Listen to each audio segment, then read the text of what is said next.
Hey, this is Oteil. If you're liking what you're hearing, head on over to patreon.com/comesatimepod and get your bus pass for an extra episode every week.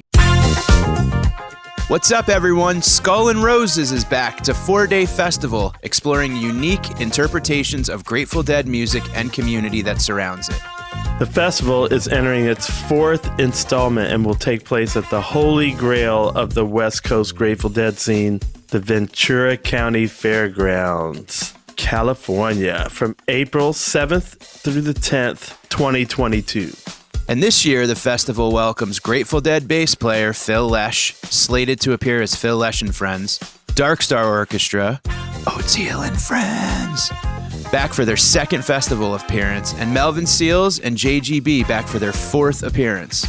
The lineup also includes acts like Jackie Green, Keller Williams, Circles Around the Sun, Midnight North, and Pink Talking Fish. The festival will feature daily themes and parades, artisans, vendors, local beer and food, as well as daily yoga and sound healing experiences. I want to get in on that. Sound healing's awesome. If you can't be there, luckily Skull and Roses is partnering with fans to live stream the festival all weekend long. And our very own Osiris podcast, No Simple Road, will be there recording on-the-ground coverage and interviews. So be sure to check out their socials and feeds to hear more about what's happening at Skull and Roses.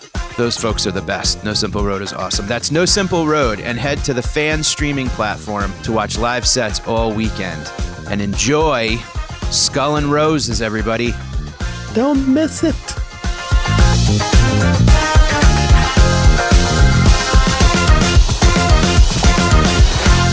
What's up, you guys? That's Mike. That's Oteil. Welcome back to another episode of Comes a Time. We had one of my favorite guests on today, Dr. Anna Lembke. She wrote a book called Dopamine Nation. I saw her on a YouTube. I'm guessing it was someone else's podcast. I don't even remember right now. But you know, when you're when you're listening to a podcast and you're pressing pause and taking notes, you're on the right track. So that's a good podcast. Yes, absolutely. She's unbelievable, and you could tell that like her whole heart's in everything that she does and what we talked about. And I'll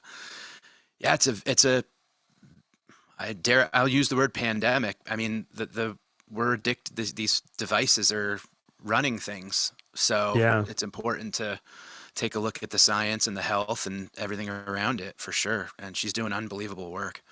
She really is. I love the phrase that she used, or the term digital drugs. I was like, man, you zeroed in on it, because she's just talking about dopamine and how we keep rushing to feel good and then you got to pay on the other end. And so the whole dynamic of that and how it works physiologically in the brain, it's really, really helpful stuff, because this is ubiquitous.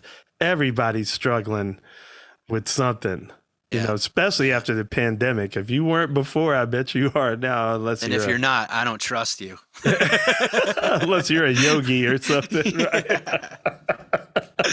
So you'll get a lot out of this. Yeah, such an incredible conversation. And thank you, Dr. Lembke, for joining us. And thank you all for listening.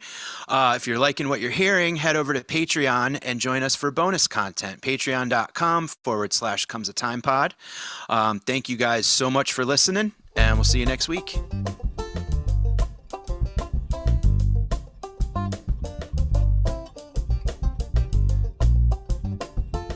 The beauty of the modern day interview. Yes, exactly. Actually, you know what? I'm going to hide myself. I usually hide myself once I'm set. All right, great. Mike does that too. He hates to see himself. I can't see myself. Yeah. It's just so distracting. Yeah, it really is. It really is. And you end up going like, and you're like, that's how I look when I say, I'm going to do that right now, actually. Yeah, when I discovered that, I don't know, about a month into the pandemic, I was so happy. I was like, oh, thank goodness.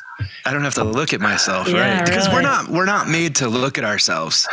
Well, here's my theory. We're actually made to look at the moving mouth, so that if we're up there, we will look at ourselves when we're talking because we're wired to focus it on the moving mouth.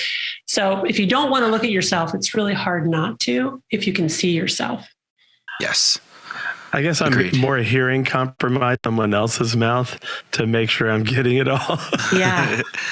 Well, it is interesting, like the metadata that you get visually, you know, versus, I mean, I'm still really conflicted around like seeing versus just listening versus both. It's an interesting thing. Well, it's interesting too, because we almost had to like teach ourselves how to smile with our eyes. Yeah. While wearing masks. Yeah. Kind of like I'm not blinking for 5 seconds to show you I love you. I know. I'm always looking at kids. Yeah. So with a mask on, you know, I have young kids and I think kids are cute. Yeah. And I'm like, so I pull my mask down like, so they know I'm not being weird. Right. But that's probably scary for them now too, because they're not used to seeing like our mouths. So it's probably pretty scary when we do that anyway. My kids are remarkably well adjusted. I remember driving them to school or picking them up from school, whichever it was, and looking in the rearview mirror and seeing them with masks on, just thinking, this is so dystopian and awful. Like, and I was just like, I'm sorry, you guys got to wear these masks. And they were both like, oh, we don't mind. Oh, I know. I was like, oh, okay. I won't beat myself up so much. I think I remember hearing something too about when a child had to wear an N95 mask and was asking their parent, like, when can I go back to my comfortable mask? Oh. So it was even like a level of mask wearing is even like a thing at this point. And it's like, oh boy, you just want to cry for those kids. But yeah. So happy that you're here with us today. Thank you so much for taking time. You are welcome. I'm excited to be here.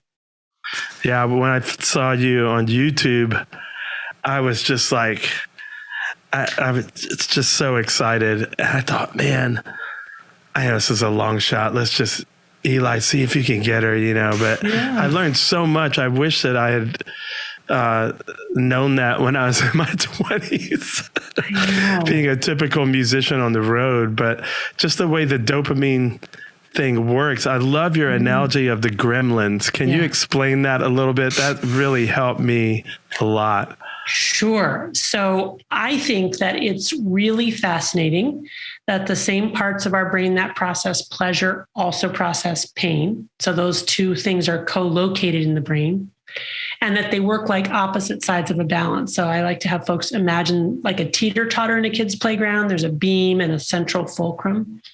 But this balance, when it's at rest, then the beam is level with the ground. And that represents how we process pleasure and pain. When we experience pleasure, it tips one way, pain, it tips the other way. But there are certain overarching rules governing this balance. And the first one is that the balance wants to remain level. It doesn't want to be tipped for very long to pleasure or pain. And our brains will work very hard to restore a level balance with any deviation from neutrality. So for example, I like chocolate. I eat a piece of chocolate. I get a little release of dopamine, a chemical in my brain that mediates pleasure, reward, motivation, and my balance tilts to the side of pleasure.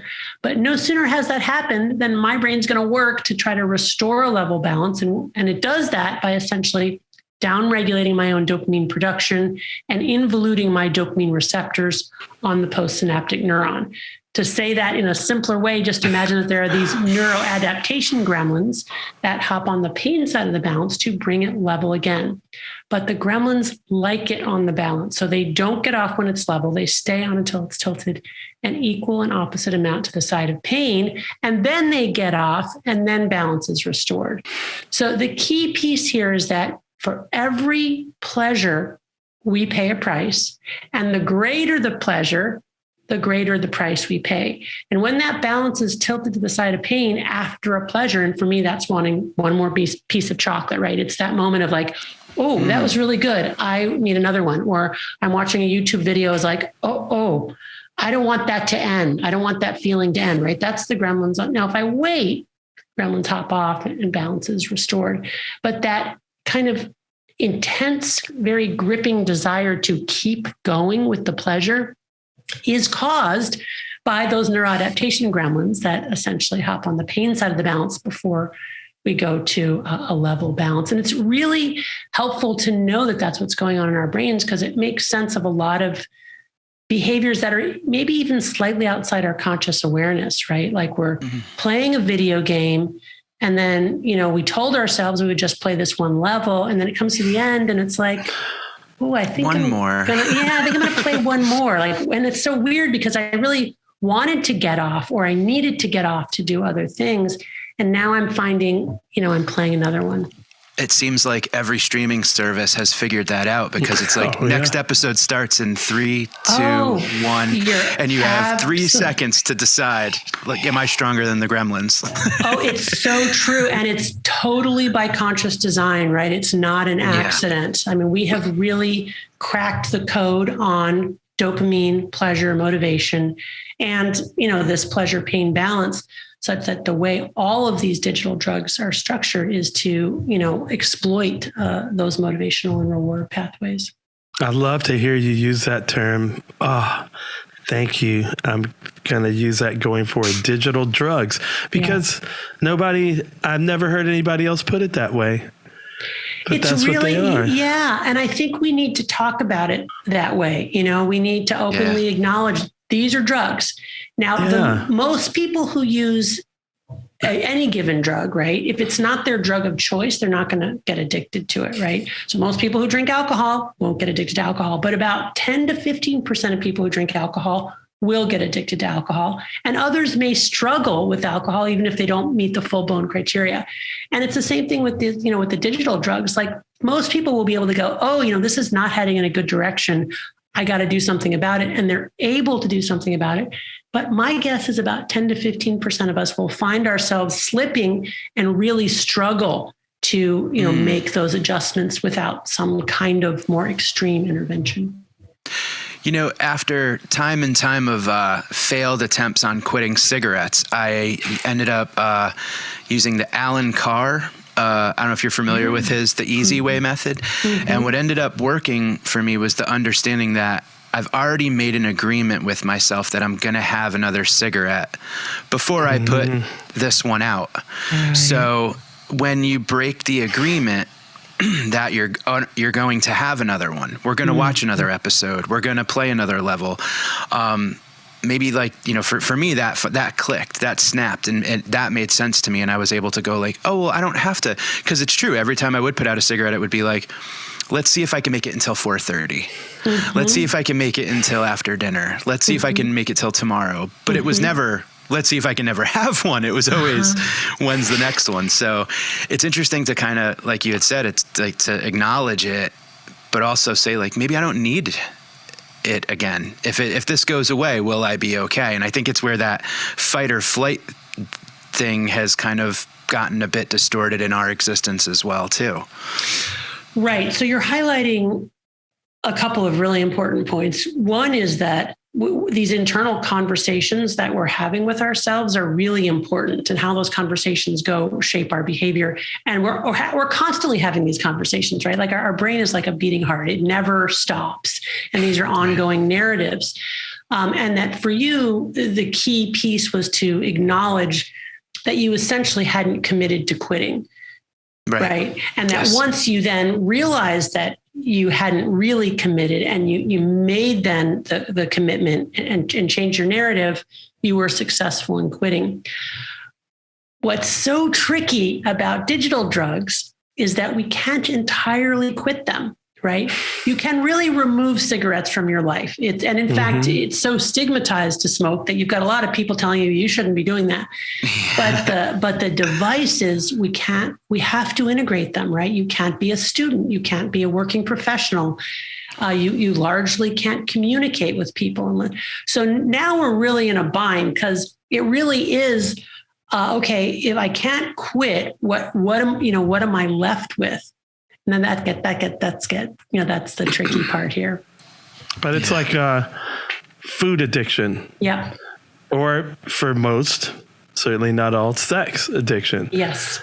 Because like you say, you could go your entire life without another drink of alcohol. You're going to have to eat, so you really, and I feel like that with kids too. Like, every parent I know is struggling with videos or screens of some kind. Yep.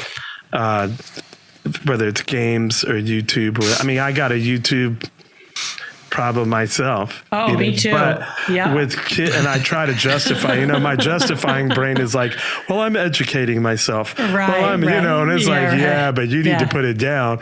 Yeah, right. That's right. With kids, it's like, well, so many of their relationships are formed around video games and these different, it's the new age for them. Right. Yeah. I tried to explain to my kids that we didn't have cell phones, we didn't have iPads, we didn't have Nintendo Switches or whatever video game. And they were like, well, what did you do? I know. I know. It's so crazy. The other day I was walking outside my house and, we live next to this little tiny park.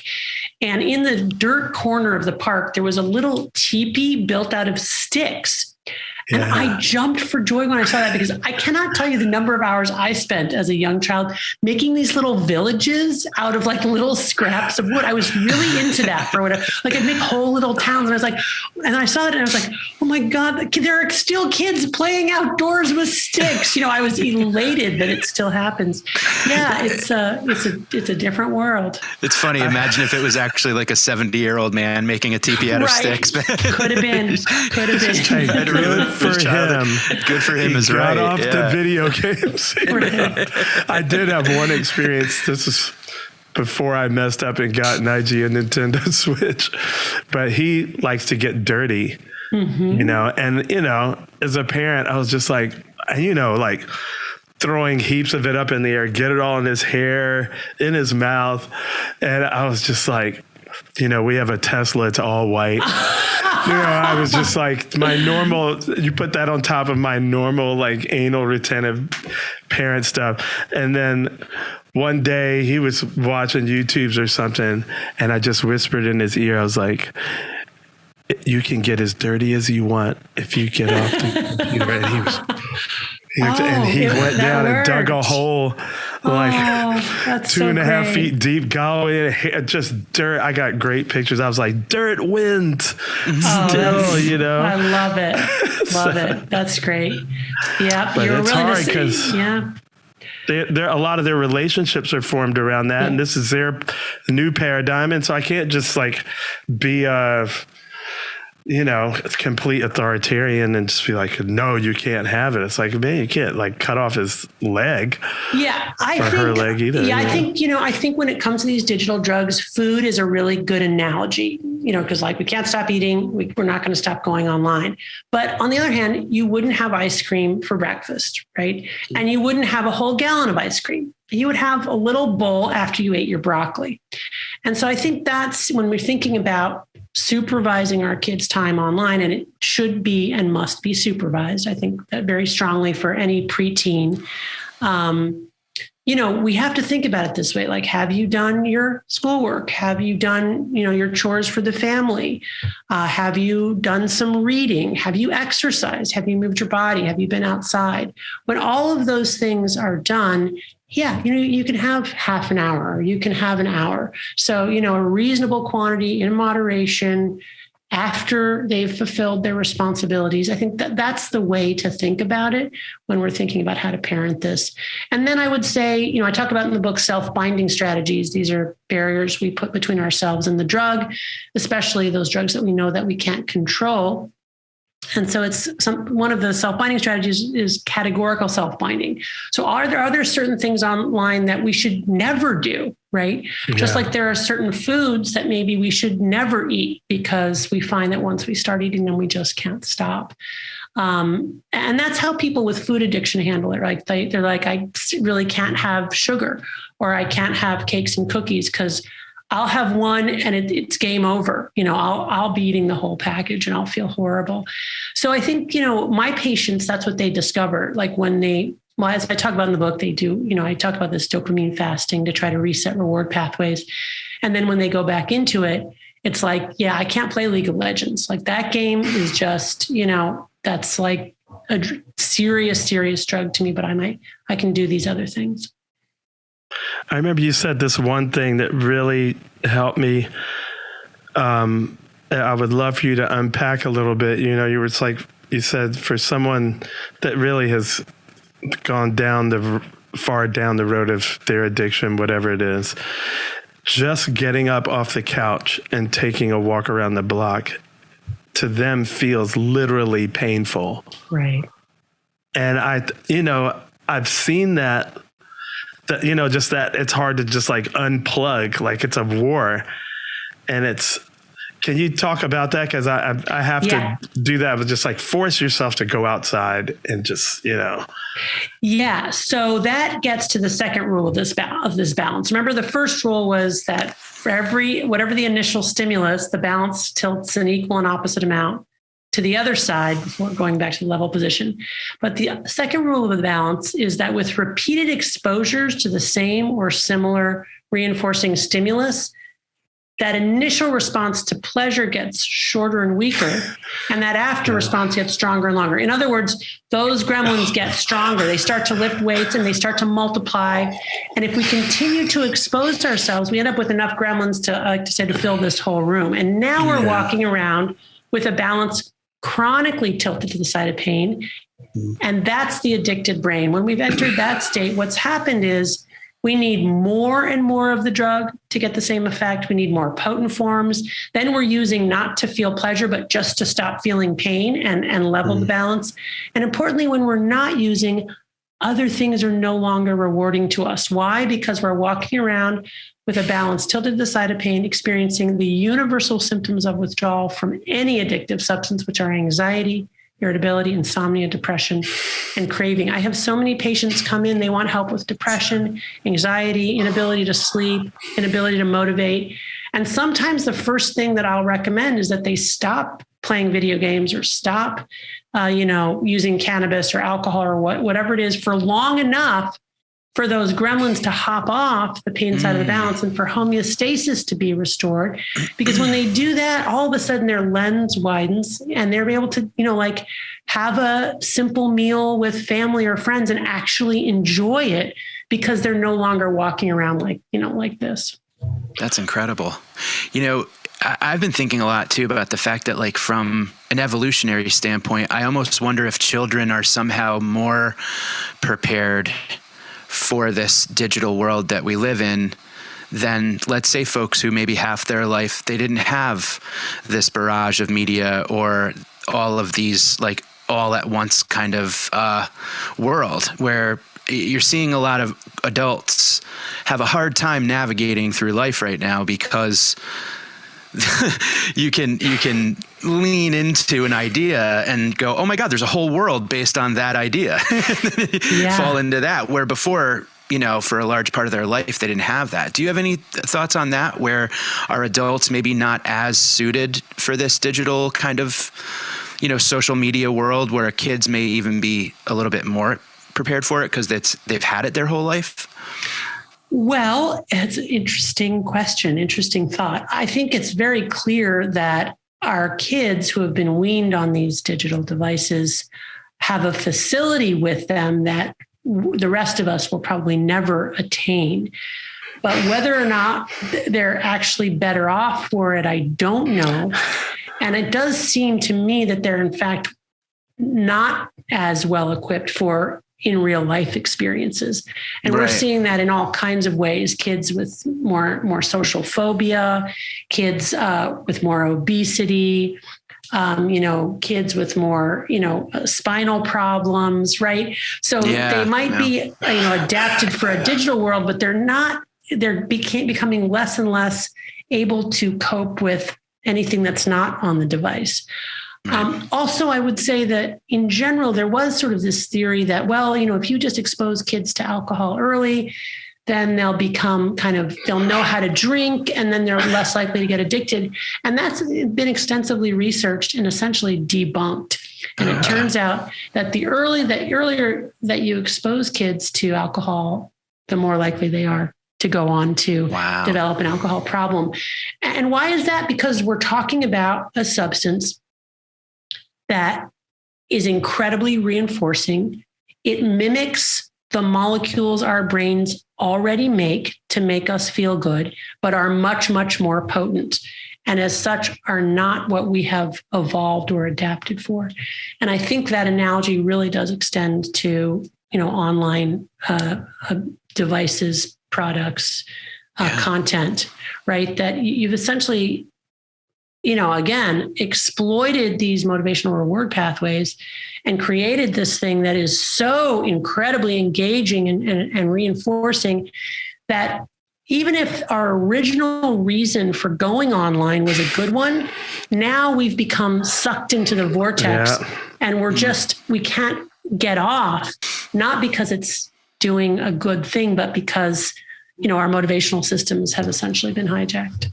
Right. That happens to me all the time when I'm like taking a break, maybe a forever break from Instagram, but I still have to post stuff for my shows, for this, that. So I get on to post and then I'm like, you're doing it again. You're supposed to be posting and getting off. And now you've like, even if it's 3 minutes, it's like you're doing, so half the battle for me is just realizing it, and then I can go, okay, post it, now get off. Right. Well, but, and I think that, your transparency around it and your humility around the difficulties that you're having is really important for your kids to hear about. And this is part of what I recommend too, that we open up these discussions with our kids and talk about how it's hard for all of us, but that we openly acknowledge that these are digital drugs and that we're all imbibing, but none of us wants to get addicted. So like, for example, I remember about a month ago in the evening after work, I was tired and I went on YouTube, you know how it goes. And then at one point I just like called out to a family member, like, can someone please come over here and help me stop? Like, I'm not going to be able to, can you please, and my daughter will come and she's like, Mom, shut it down. So like close. And I'm like, thank you. Cause like a moment after that, after it's shut down, I'm like, okay, I'm free. I can move on. I can move now, Run. Right. Run for your life. But you know what I mean? It's kind of crazy. It's super quick. Yeah. Is there a reason why there haven't been apps or built-in settings into a phone that at a certain amount of hours, it's locked to a point where you can't unlock it? You need to like maybe call admin or pay $2.99 to unlock the phone or something like that. Yeah, you could do it, but you would have to like give your wife, because I do it for my kids. So I could set exactly what hours, like time frames, if I want, that they can be on or off. So in your case, you would have to give it to your wife, Mike. Yeah. So that you couldn't go in and change it. Yeah, because anyone that you can change, everybody changes it. Everybody changes it, right? Everybody, even if when you put it in place, you're like, oh, that's going to help me, and then people get to like, nope, nope, get rid of that thing. I'm going. I wonder about that. How much would it be? Like, how much of a monetary level could you set? Like, if you're like, I'll pay $2.99, I could afford the $3 for an extra couple hours. You kind of wonder. Yeah. God, maybe if you took time away from yourself that you went over later. But then if you're in control of that, oh, sorry. I was just going to say, studies have shown actually that even the most severely addicted people are price sensitive and they will adjust their consumption for price. So if the price gets high enough, and in fact, this was one of the main ways that we got people to quit smoking cigarettes in this country is the taxes on cigarettes went up. So education was important. The fact that you couldn't advertise cigarettes to minors was important, but the real kicker that, incentivized the behavior change was when cigarettes got to be more expensive. Yeah. I remember when that I was moment. in New York and a pack of cigarettes was $11. And I was like, and I lived much closer to North Carolina where they're a lot cheaper, and I was like, $11 a carton. I'm done. I'm quitting. Yeah. Well, it was so funny how many times, even like, even when it was like, no, when it hits 10, I'm done. And then I remember being outside going, can you believe these things cost $10? And then it was almost like when someone would come to bum one, you're like, these things are $15 now. And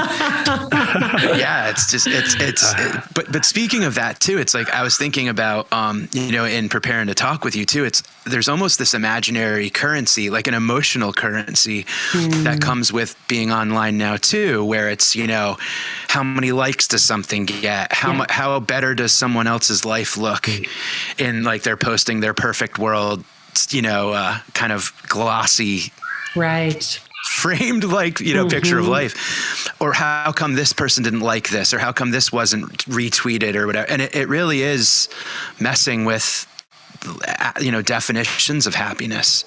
It's the same Gremlins though, right? Because you get the dopamine if they like you, right. And then if they don't, Right, exactly right. So essentially, those rankings or those enumerations with likes, dopamine is very sensitive to, putting numbers on things.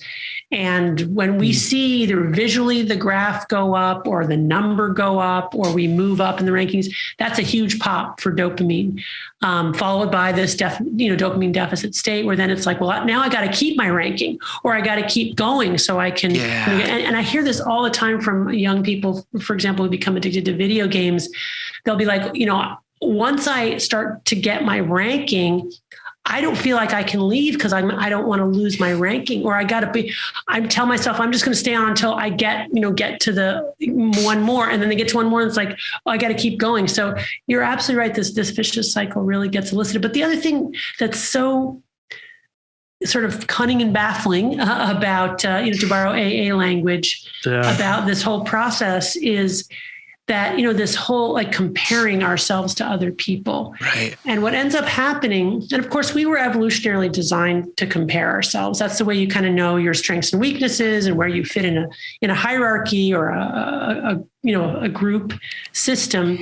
But what's happened is now we're comparing ourselves to millions of people all over the world. And of course, it will never be enough, especially since a lot of those images and curated personas are not even real, right? So that people inevitably feel less than and feel bad about themselves after they've gone online and done that kind of mental comparison. But here's the really insidious part. Even after that and feeling worse after going online, people still can't disengage, right? So it's this kind of combination of and this is what happens in addiction, where people think, well, why can't that person's so selfish? Like, why do they always have to get pleasure and get high? It's like, if you understand addiction, you realize that they're not even enjoying it anymore, right? It's not even fun. It's that they can't stop. And when they try to, they experience this incredible pain. They just don't want to feel sick. Yeah, that's right. What's up, everybody? This is Mike, and today's show is sponsored by Sunset Lake CBD, a Vermont hemp farm crafting affordable CBD products designed to help with stress and sleep without breaking the bank. Sunset Lake CBD is a majority employee-owned hemp farm located just outside of one of our favorite places, Burlington, Vermont. For years, Sunset Lake was a dairy farm producing milk for Ben & Jerry's ice cream. We had them on the podcast. In 2019, they diversified and started growing hemp for CBD. And Sunset Lake CBD crafts products with hemp grown on their family farm and ships them directly to the customer, cutting out all the cost associated with getting on the shelves at stores. They have CBD products for every occasion and offer tinctures, salves, edibles, coffee, smokables, and even for that anxious dog of yours, they have pet products. Ooh, I need to get some for my dog that's barking all the time. But I'll tell you this, I use these. The Sour Bears. So good. They are CBD gummies. I literally, no joke, I take these every night. They help me sleep. And it's almost bedtime. Yep. And I still, as said it before, I'll say it again. You go to a long show, you come home, my 42-year-old ankles are not what they used to be. And I rub that salve all over them and put them up, enjoy a nice cocktail, and just let it ooze right into those sore bones. And you know what, folks? All you Comes a Time fans, if you check them out at sunsetlakecbd.com and use promo code TIME, T-I-M-E, you'll get 20% off all products. That's sunsetlakecbd.com. Use promo code TIME, 20% off all products. Sunset Lake CBD, farmer-owned, Vermont-grown. Thank you. Get you some.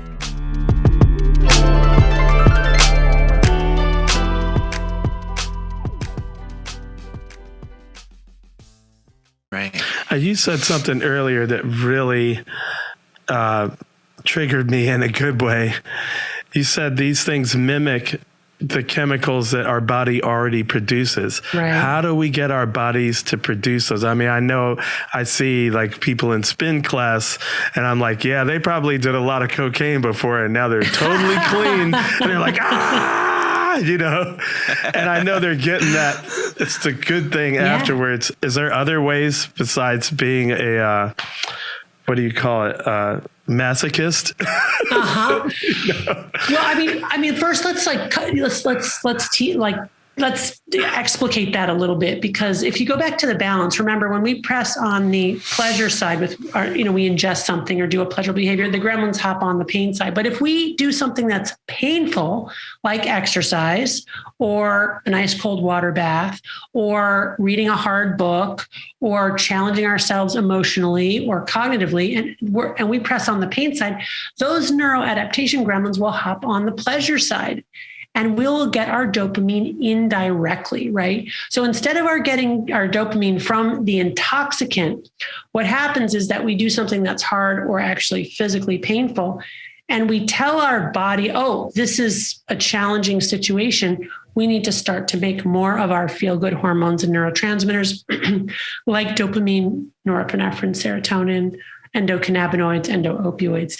And that's a much better way to get your dopamine, to pay for it up front, because then you don't go into that dopamine deficit state, right? Yeah. With an intoxicant, you get the sudden rise, then you're in dopamine free fall below baseline, dopamine deficit state. And then you eventually feel, you come out of it and you're like, God, what was that? That was horrific, right? But of course you want to do it again because that's how the brain works.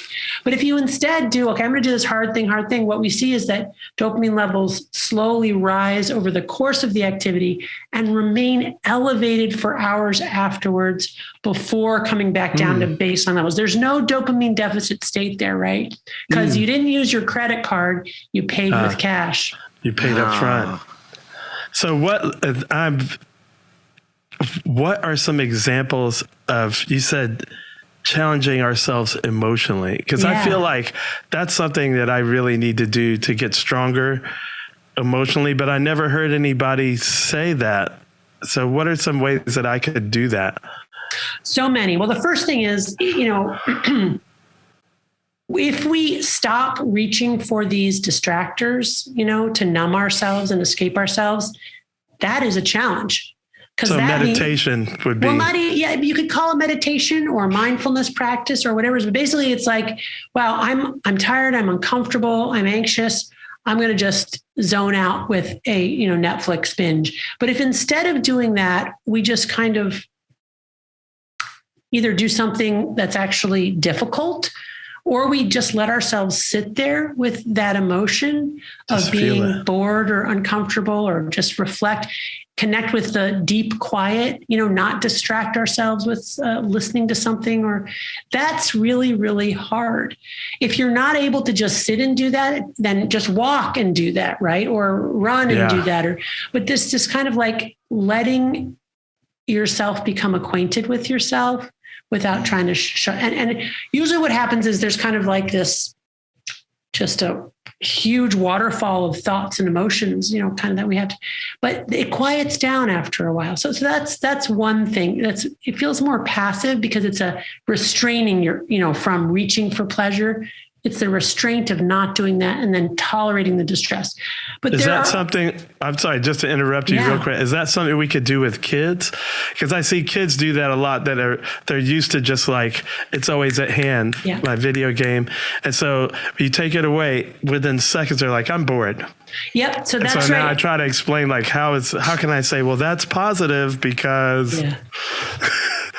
It's positive because without boredom, you wouldn't deeply reflect on, what you're doing. Without boredom, you wouldn't give yourself an opportunity to have a new and creative thought. Boredom is really the mother of creativity, right? It's when we have nothing to do that we have to go, okay, well, let's see. I'll go outside and build a house out of sticks, right? And once I get going on that, turns out it's really interesting and fun. So that's one thing, that kind of. The other thing, though, is there are, like, for example, I have a patient who became very socially phobic. And so his task was to go out and have conversations with strangers, which was really, really scary for him. But that was him pressing on the pain side.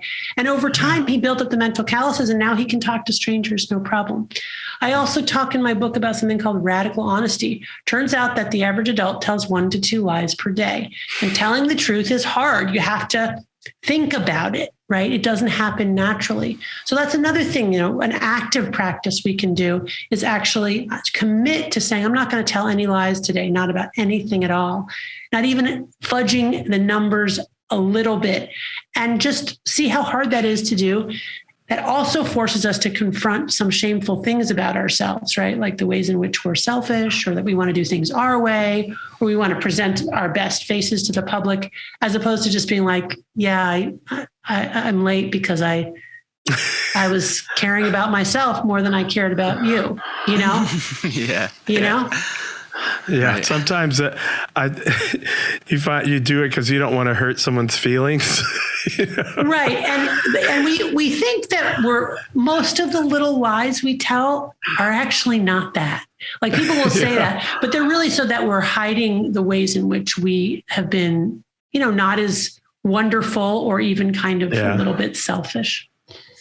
For sure. It's kind of fascinating to me too, and some of the things I've seen and read is that that our actions or our thought processes, or both positive and negative, can really completely rewire and tinker with our brain and our brain chemistry and our brain function. Yeah. And it's kind of interesting to think about coming out of 2 years of being alone, or 2 years of kind of fear for a lot of folks, how we're everyone's kind of re-entering society. Like you had said, one of your patients had a social phobia. I'm sure that's a pandemic in itself right now. Yeah, absolutely. Yeah. Yeah, no, it's you're really right. It's like our brains are these incredibly plastic organisms. And by that, I mean, they're constantly changing based on our experiences in the world, our sensory, signals, the kinds of interactions that we have. And it's really incredible the way even just that memories are formed, right? Absolutely amazing. And of course, then those memories then inform our future choices and all habits and all of it. So how do we begin to change that? A lot of times people want to wait until they feel like making those changes, but really it starts with just making the behavior change, doing something different, and then seeing how your body responds to that. And so, but you're absolutely right. Like these are learned, kinds of experiences. A lot of it for me it makes it easier when I go outside.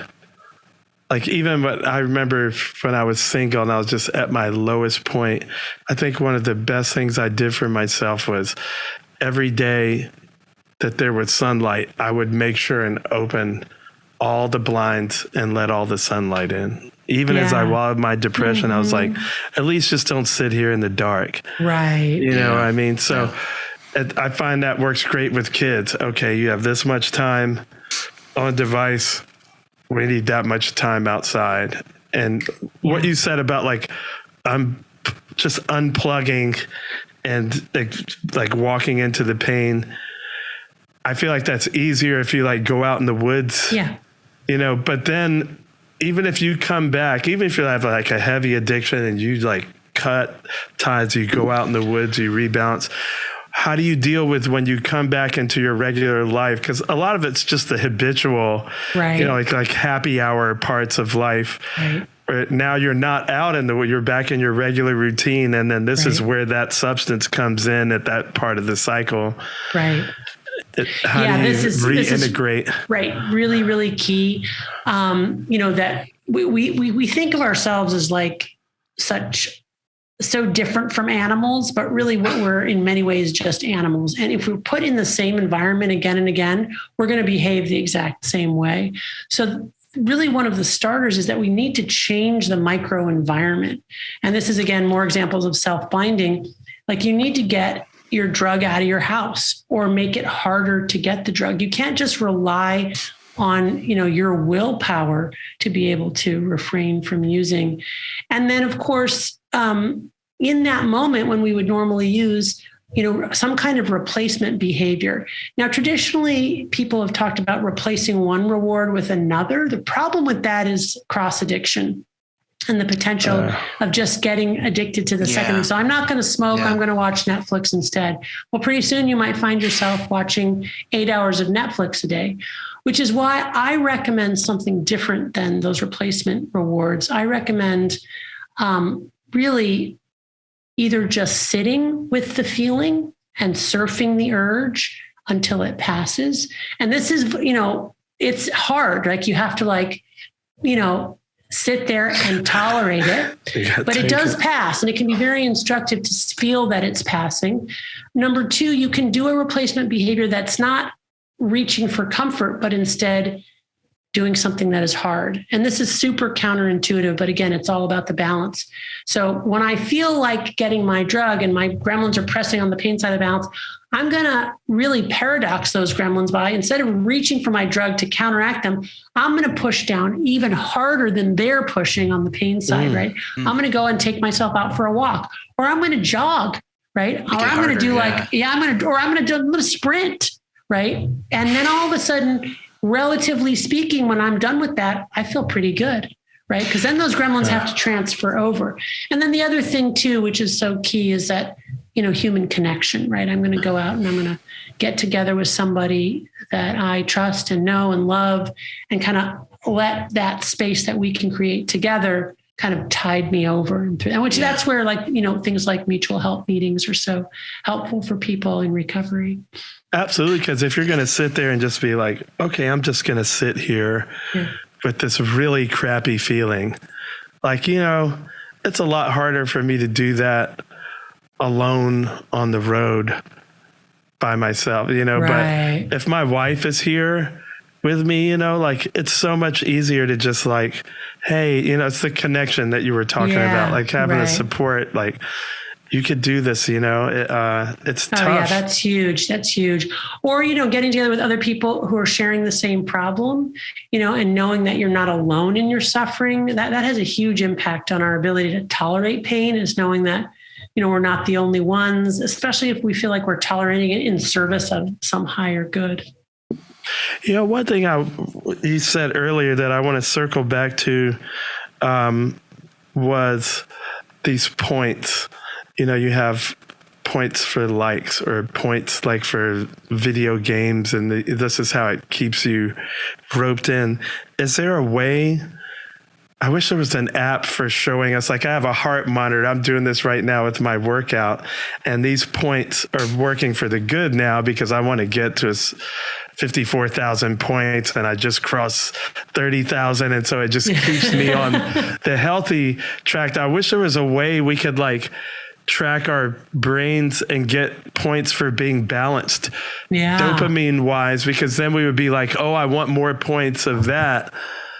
Is there any way we could do that? Or we might be close technologically. There are people who are working on that very thing. Yes, that's great. Yeah. I always thought about that as when you look at how much propane you have left in your grill, it's kind of got that full or empty. I would love to have that for serotonin and dopamine. One question I would like to ask you is that, when you start to research a lot about this subject, obviously the algorithm and the wormhole will send you magnesium and amino acids and some other items that maybe folks, the common person is deficient in vitamin D, and the common person is deficient in magnesium and things to that effect. From your opinion, is there validity to certain, we'll say, supplements or things that you can actually take proactively to help with those levels? Or Yeah, so this gives me a good opportunity to say that, the everything we've been talking about with dopamine and the balance, that's really a simplified metaphor for a much more complicated machine.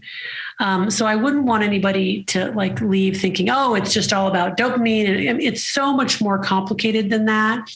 You can experience pleasure and pain at the same time. For example, when you're eating spicy food, right? Pleasure and pain are contextual. So you can have a sensory experience that you would think is painful that actually isn't painful if it has some kind of meaning that's different from being painful. For example, there's a very famous study of World War II soldiers with these horrific battlefield injuries, and the discovery that about 2/3 of them had no pain at all in the wake of these amputated limbs and gut spilling out. Wow. Why not? Because number one, it meant they were alive, and number two, that they were probably going home. So the meaning of the pain for them was positive, and therefore they didn't experience it as a physical pain. So this is the brain is so complicated. We're just barely, scratching the surface here. So all of that by way of saying, it's not about going in and trying to get some L-Dopa, which is a dopamine precursor, and eat it, right? It's not about that. It's a simplified way of looking at a very complicated, organ, and just using it as a lens to reflect on our behaviors in our life. So in general, supplements, this and that. I mean, supplements aren't FDA approved. I frankly don't know all that much about supplements, but in general, I really try to, encourage my patients to avoid sort of chemicals and the chemical solution when possible. It's not always possible. I'm glad we have, psychotropic medications to help people who are really, really struggling, but in general, if we can get a different intervention, a psychological or behavioral or spiritual intervention, that's always, I think, better in the long run. Yeah, I have a ring that my wife got me that kind of monitors your breathing, heart rate, sleep, all that. I think she got it because she wanted to see how bad my sleep really is. And I had something interesting happen to me just the other night when we took a trip with the kids, and flying with a 4-year-old and a 7-year-old is brutal, So yes. I slept really good the other night. And then last night when we were back home and everything's chilled out, I was like, well, I have a prescription for Ambien, which I use very little, but just sometimes I'm like, come on, you need to really sleep tonight, because I could see it on my app, And man, I scored way lower, didn't get as much sleep. So the chemical thing really didn't help, being more tired out from dealing with the kids all day, really. Yeah, that was the way to do it. Right. So I'll say to my patients, the strongest sleep medication that I can prescribe for you is morning exercise. Morning exercise. Great. That's morning right when exercise. I do mine. Right. Okay. So awesome. In other words, the evidence is overwhelming that if you exert yourself in the day and build up sleep debt, you are going to have better sleep at night. And that's going to work better than any pill. The other thing is, Ambien's interesting. When scientists have actually studied the effects of Ambien, what they have discovered is that it confers about 15 additional minutes of sleep per night. Isn't that fascinating? My bottle is almost full. I hardly ever 15 additional minutes. So it's not really, but what's probably happening is because sleep is characterized by, you've got shallower sleep and then deeper sleep, and we're coming in and out of that all night long. Yeah. Probably what happens with Ambien is you're not really getting more sleep or more rest, but you're not coming all the way up to the surface in between. So you're not remembering the small wakings that are a normal part of sleep.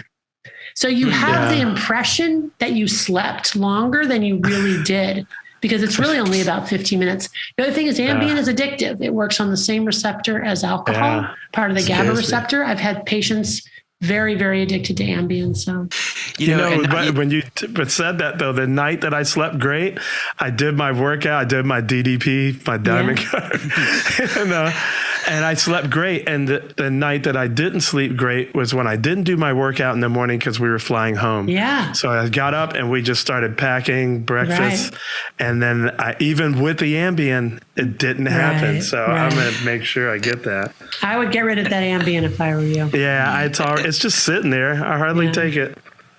I wonder about that too. Not you in particular, Oteil, but like if you have a bottle of, that orange bottle that you keep near your bed and it's got your sleeping pills. And if you put half placebos in there, I kind of wonder if sometimes if it's just I took something to help me sleep, I'm sure that's partially, has a lot to do with it at times. And, placebo is real. I mean, we talk about placebo, like, it's a sugar pill. So if it doesn't, it's just like a psychological thing, but actually there's lots of fascinating research now showing that we indeed have a true physiologic reaction to a sugar pill if we believe that it helps us, or that even if we know it's a sugar pill, but we were told it helped other people, then people will find out. It's really amazing. So awesome. This idea that I'm taking this thing to help myself, it can have a huge impact. So that's exactly what, like, in researching and in thinking about this stuff, when I was talking about the supplements, and it's $1 billion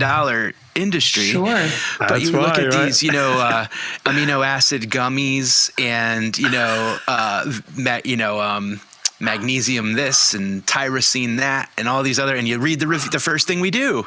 Oh, it's got 1,300 reviews. Let's click on the reviews. And it's like, these are a lifesaver. These are amazing. I've never slept so good in my life. And you're like, well, now I got to order. Why order one bottle? Let's subscribe every month, and it's just that thing of like, at least I'm doing something is sometimes maybe a thought, Yeah. But it's also potentially the quick fix, right? Like I'm still smoking cigarettes and I'm taking magnesium, right? I mean, and I'm drinking orange juice. Right. And playing video games for 6 hours a day.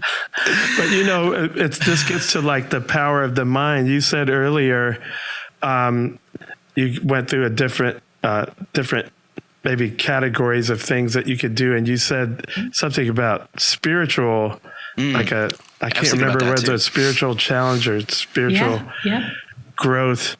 Yeah. What, that has always been what's helped me, in the world now. We have this battle between, scientific materialism and spirituality, but I'm like, whether it's true or not, it's like the placebo thing. What is true is your mind power, what it believes to be true, like the old Henry Ford quote, if you think you can or you think you can't, you're right. What are some examples that you've seen patients like be able to help get themselves off with some kind of spiritual?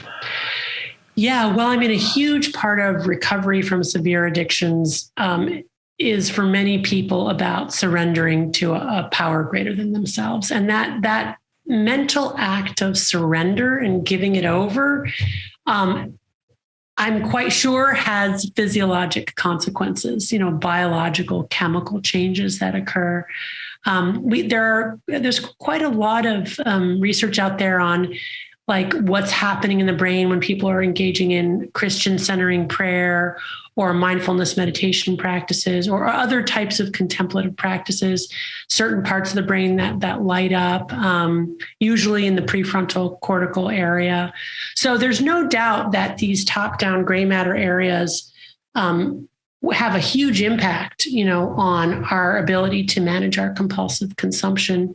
And that the act of surrender and giving it over and prayer and contemplation and these kinds of practices can really, really help people access, their internal resources to change behaviors. So it's really powerful.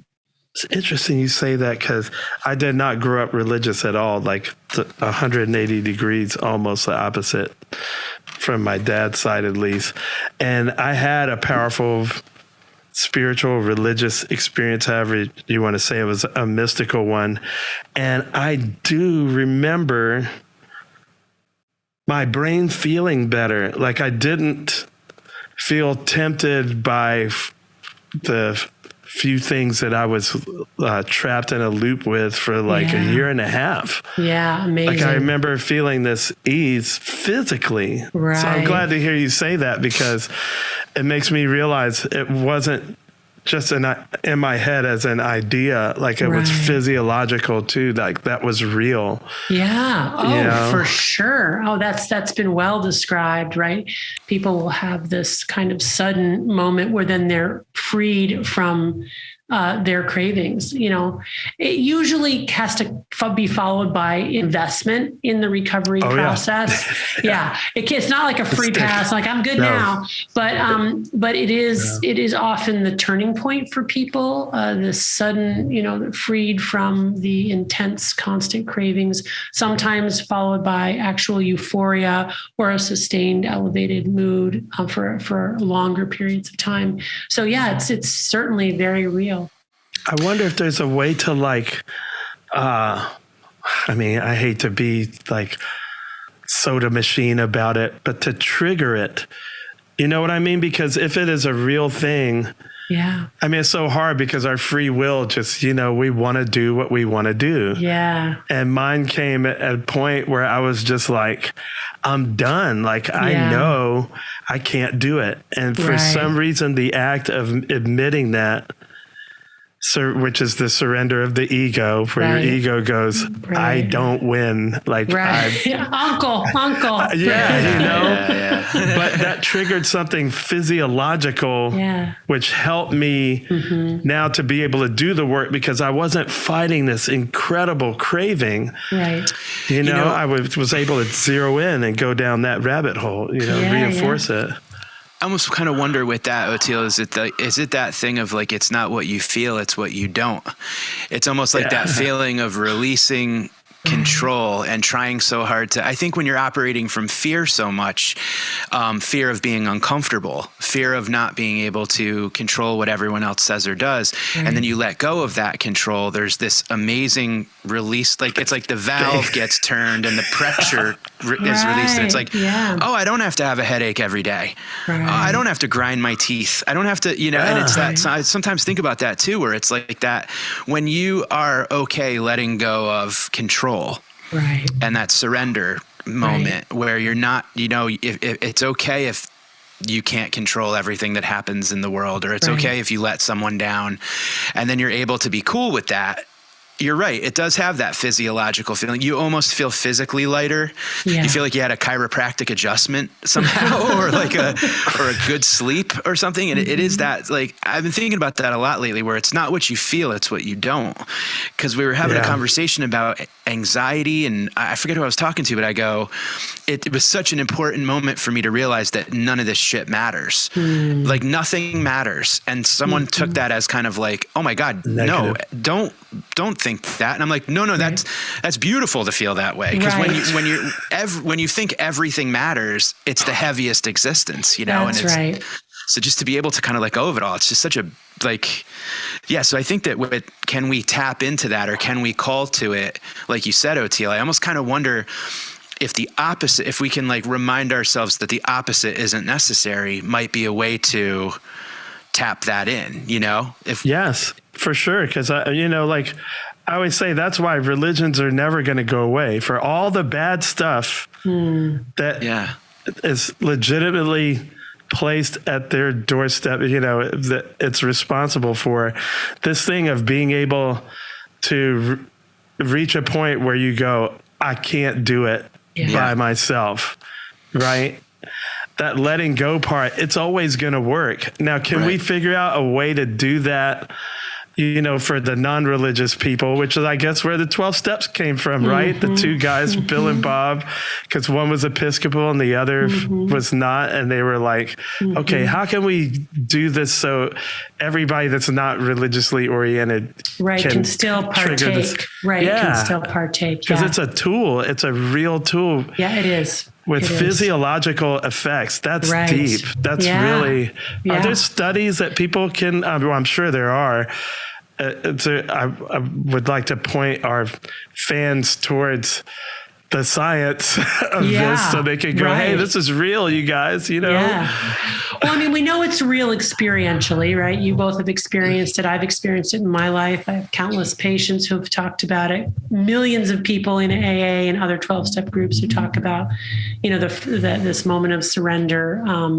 Hard won, very hard won moment of surrender. Mm-hmm. But yeah, is there a way to kind of give people who are not struggling with these issues per se access to this? And I think that there is, you know, and there, Again, I don't know of any studies. I'll have to look into this, you know, specifically that moment of surrender, which is so pivotal, but certainly because it'd be hard to capture that, you know, with a brain imaging scan or whatever, like, I just now. And I happen to be in an fMRI right now. Here's my keys. Yeah, right. But I think we can still characterize that moment. It's so universal. It's universal through the ages. Every religion talks about this. You know, it's the cornerstone of every religion and many major philosophical constructs. I mean, Buddhism talks about it in terms of grasping or clinging, and you know, the letting go, embracing life as it is. Life is suffering. So these and just as you say, it's paradoxical, because in the moment that you let go and you surrender, you're giving away your power, right? Yeah, it's horribly scary. It's really scary. But what you get in response is this incredible feeling of relief. Like, I'm not in charge of this anymore. I don't have to. I'm responsible for a lot of things, but I don't have to carry the weight of the whole world and all my past sins and all my future sins on my back. Like I can let somebody or something else sort of hold me up and support me, you know, as I walk through this life. So maybe that's the, as far as our brain's concerned, it's no different than the gremlins. Like, we keep taking something to make us feel good because we're scared about sliding this way. Right. And we just go, you know what? I can't do this anymore. And then we just go all the way that way. And then the gremlins go this way. Like, they don't care what it is. Right. Well, I do think that, like, the deepest wisdom in life is almost always some kind of paradox, right? It's some kind of both of these things at the same time coming together to make this third thing, which remains a mystery. You don't get Abel without Cain. That's right. That's exactly right. It's kind of great too, is once you realize that you've gone through one of those things where you were able to surrender, and you can look back and go, oh, I didn't die. Right. I made it through, and my life is better off for it. Yeah. Yeah. And I think that's an important thing too, is to realize some of the times that we have been brave or been through something without holding on to that thing we thought we had to hold on to, and go like, oh, I could totally do it. I could totally do it. It's that whole cliche, knowing is half the battle. It really, you know, it's just like when I get on Instagram, you're doing it again. You know,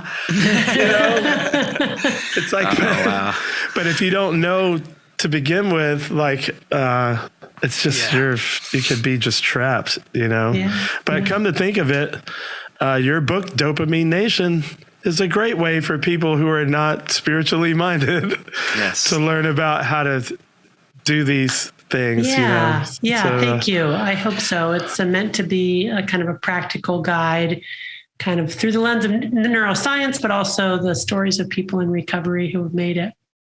So where can everybody find things all Dr. Anna Lembke? Okay, so you can buy the book wherever books are sold. It's available pretty much everywhere. And then I'm not on social media, but there is a website. Surprise. Yeah, right. Exactly.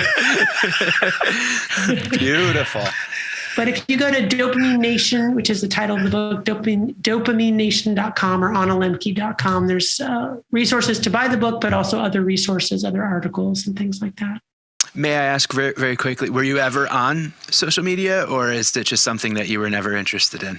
You know, never on it. And it wasn't like I wasn't interested. It was like, oh no, that could really be very dangerous for me. I'm not going to go there.